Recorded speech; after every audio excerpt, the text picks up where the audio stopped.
जय गुरुदेव। प्रणाम सभी को। निरोग जीवन के महत्वपूर्ण सूत्र अध्याय 13। लास्ट टॉपिक हमने पढ़ा था जड़ी बूटी विज्ञान का नए सिरे से अनुसंधान। आइए इसी श्रृंखला में आगे बढ़ते हैं। आयुर्वेद का पुनर्जीवन हो रहा है। चिकित्सा का मूलभूत प्रयोजन तात्कालिक कष्ट निवारण ही नहीं वरन रोग के मूल कारण को खोजना और उसका निराकरण करना है। प्राकृतिक चिकित्सा विधि तथा आयुर्वेद का प्रयास इसी दिशा में चलता है। संसार के अन्यान्य जीव जंतु यदा कदा ही अस्वस्थ होते हैं। वे प्रकृति की रोग निवारक शक्ति की सहायता से अपना कष्ट निवारण कर लेते हैं। मनुष्य के लिए यह राजमार्ग खुला हुआ है जिसका अधिकांश समावेश भारतीय एवं अन्यान्य प्राचीन आयुर्विज्ञान में किया गया है। चेतना जिस अवधि तक शरीर के साथ संबंध बनाए रखती है उस अवधि को आयु कहते हैं।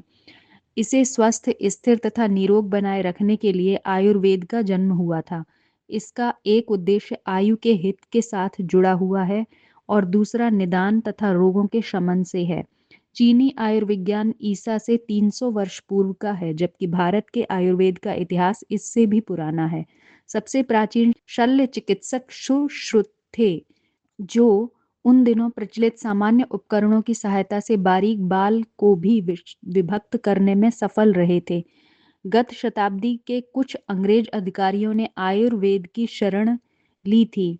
ऐसा वृतांत उनकी डायरियों के पन्नों से प्राप्त हुआ है, जिसे पढ़ने पर ज्ञात हुआ है कि भारतीय जलवायु में एलोपैथी दवाओं से लाभ न पाने पर उन्हें आयुर्वेद से राहत मिली थी। तभी तो उसकी भूरी भूरी प्रशंसा आयुर्वेद ने की है। आज पश्चिम वालों का विश्वास जगा है कि भारतीय आयुर्वेद में अमृत तत्व कहीं छिपा पड़ा है, जिसे जिज्ञासा पूर्वक खोज निकालने पर वे तुले हुए हैं। पिछले दिनों अमेरिका के एक विद्यार्थी ने पूना आयुर्वेद कॉलेज से आयुर्वेद की उपाधि ली है।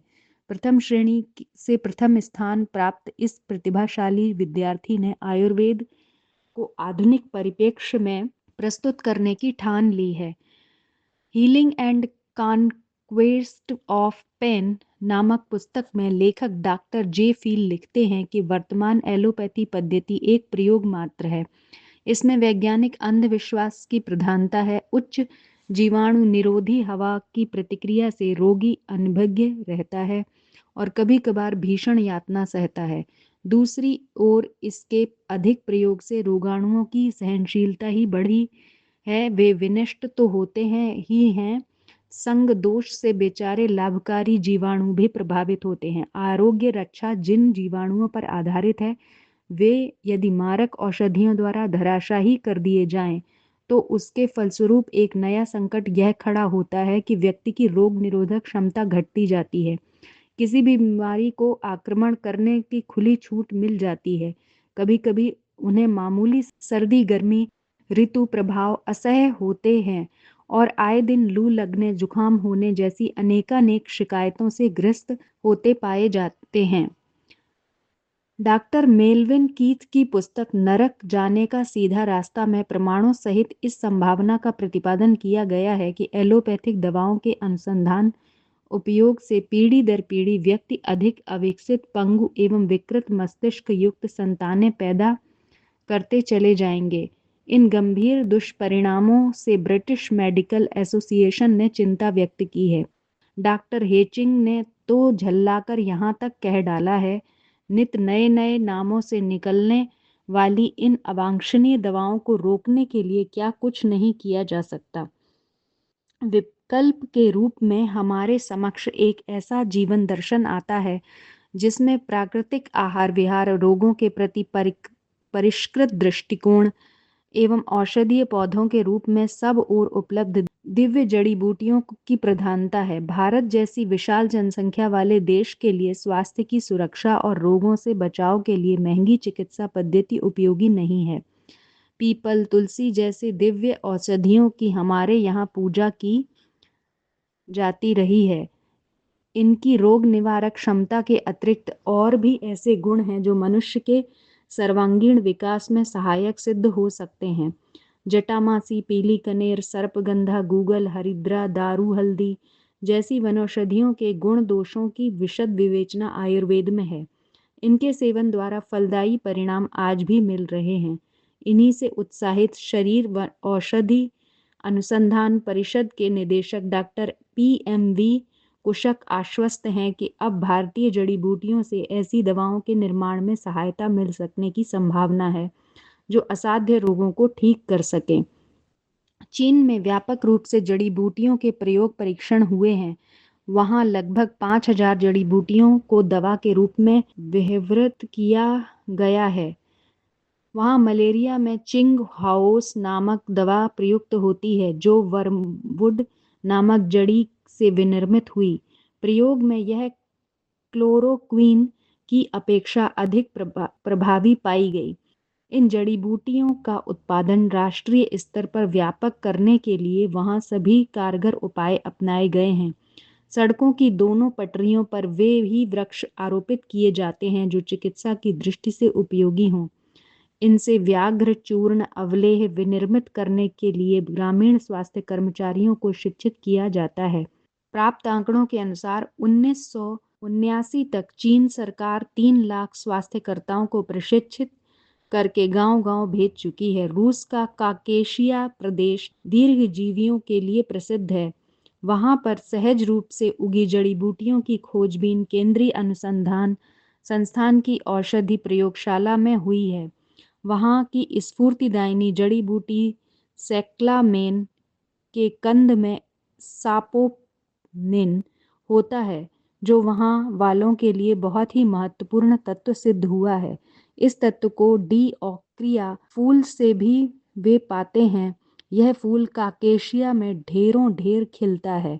वहीं के प्रोफेसर द चेवोतरयव ने अपने प्रयोग परीक्षणों में जो पाया उसे यों लिखा है, इस फूल से प्राप्त हुए सापोनिन का अब डियोस्पानिन नामक पदार्थ में प्रयोग किया जाता है। इसके सेवन से शरीर में शक्ति ही नहीं आती, थकान दूर होती है, नव स्फूर्ति आती है और स्मरण शक्ति नहीं गिरने पाती।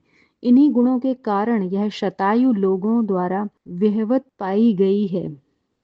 रूस में जड़ी बूटियों द्वारा प्रदत्त संभावनाओं की कितनी लोकप्रियता है वह इस तथ्य से प्रतिपादित होती है कि राष्ट्रपति लियोनिद ब्रेजनेव को जब हृदयाघात पड़ा तब उनकी चिकित्सा के लिए सुनुम ए मुखरी कन्वा इस्तावत नामक जड़ी बूटी आवश्यक समझी गई। यह बूटी आंध्र प्रदेश के एक विशेषज्ञ द्वारा पहचानी गई और उन्हें उपचार हेतु भेजी गई। रूस की भांति अन्य देशों में भी वार्धक्य पर व्यापक शोध और प्रयोग परीक्षण चल रहे हैं। उनका प्रयोग इस दिशा में है कि किस तरह मृत्यु को आगे खिसकाया जा सकता है। अपने देश में कायाकल्प एक ऐसी प्रक्रिया रही है जिसके बारे में चिकित्सक गण निरंतर समुद्यत रहे हैं। उनका ध्यानाकर्षण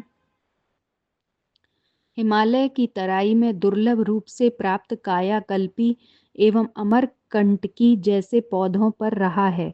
मस्तिष्कीय शीतलता के लिए एवं स्मरण शक्ति को सतेज बनाए रखने के लिए शंखपुष्पी का प्रयोग व्यापक रूप से होता आया है। जिस भांति हृदयाघात में मिल्टी रोइजा, खून के कैंसर में सिफेलोटेक्सस, सांस अवरोध में रियम टाकुटिकम तथा रेफेनस का प्रयोग चीन वाले सफलतापूर्वक कर रहे हैं, उसी प्रकार कुमारिका का प्रयोग कैंसर में क्या लाभदायी हो सकता है, इसकी छानबीन में काशी हिंदू विश्वविद्यालय का चिकित्सकीय संकाय प्रयासरत है। इतना ही नहीं, रतनजोत, सेल्सिया, मापिया, निकोटियाना आदि पौधों से भी यह उपचार ढूंढा जा रहा है। इस दिशा में लखनऊ का केंद्रीय भेषज अनुसंधान संस्थान भी ब्रह्मवर्चस की तरह शोधरत है। अपने चारों ओर उपलब्ध वनौषधियों के उपयोग को यदि बढ़ावा दिया जाए तो पीड़ित मानवता के लिए एक समग्र चिकित्सा प्रणाली सुलभ कराई जा सकती है। इन उपलब्ध जड़ी बूटियों में से कुछ तो प्रायः सभी जगह न्यूनाधिक रूप में पाई जाती हैं। उनमें से कुछ के नाम और गुण उपयोग शरीर और मन के रोगों में इस प्रकार हो सकता है।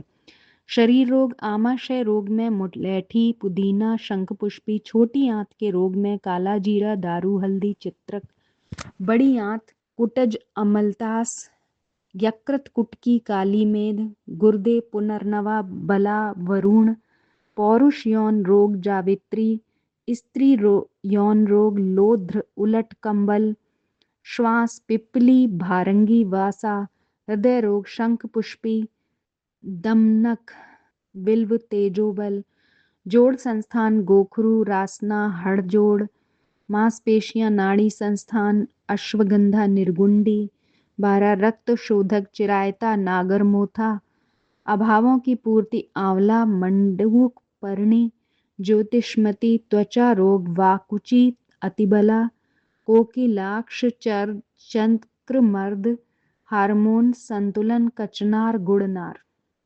मानसिक रोग, उत्तेजना, आवेश, वच, मंद बुद्धि, ब्राह्मी, तनाव, अनिंद्रा, सर्पगंधा, शिथिलता, सप्तपर्णी, तनाव, तगर, विभ्रम, धमासा, स्नायुरोग, दब, भावुकता, समुद्रफल, अनुत्साह, पीपल, नपुंसकता, क्षीर का कोली, कामाधिक्य, जवा, कुसुम। इनके अतिरिक्त और भी अनेकों जड़ी बूटियां हैं जो स्थानीय जलवायु के अनुरूप उगाई जा सकती हैं। उनका गुण विवेचन एवं उपयोग किसी आयुर्वेद ज्ञाता से जाना जा सकता है। क्षेत्र विशेष में उत्पन्न हुई वनस्पतियां वहां के निवासियों के लिए अन्न, फल, शाक की तरह ही उपयोगी पड़ती हैं। एक बार में एक औषधि लेने से वह अपना पूरा प्रभाव दिखाती है। एक साथ कईयों का सम्मिश्रण कर देने से उन सभी के स्वाभाविक गुण नष्ट हो जाते हैं और उसका प्रतिफल भी विचित्र होता है। इसीलिए जड़ी बूटी उपचार में एक समय एक औषधि का प्रयोग प्रचलन उपयुक्त है।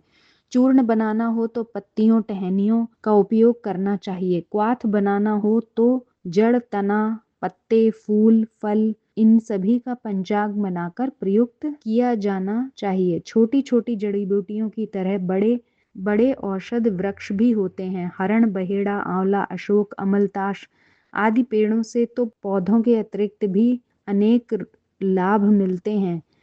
इनसे शोभा सुषमा बढ़ती है, छाया भी मिलती है और औषधियाँ भी प्राप्त होती हैं। अतः इनके उगाने के संबंध में उनकी सहायता उपयोगिता का भी यदि ध्यान रखा जाए तो सोने में सुगंध की उक्ति सहज ही चरितार्थ हो सकती है। तो आज के टॉपिक में हमने पढ़ा कि हमें आयुर्वेद को अपने जीवन में स्थान देना चाहिए बजाय डायरेक्ट एलोपैथी पे जाने के, क्योंकि उसके अनेक लाभ हैं जिनके बारे में हमने जाना। तो आज के लिए इतना ही। जय गुरुदेव, प्रणाम सभी को।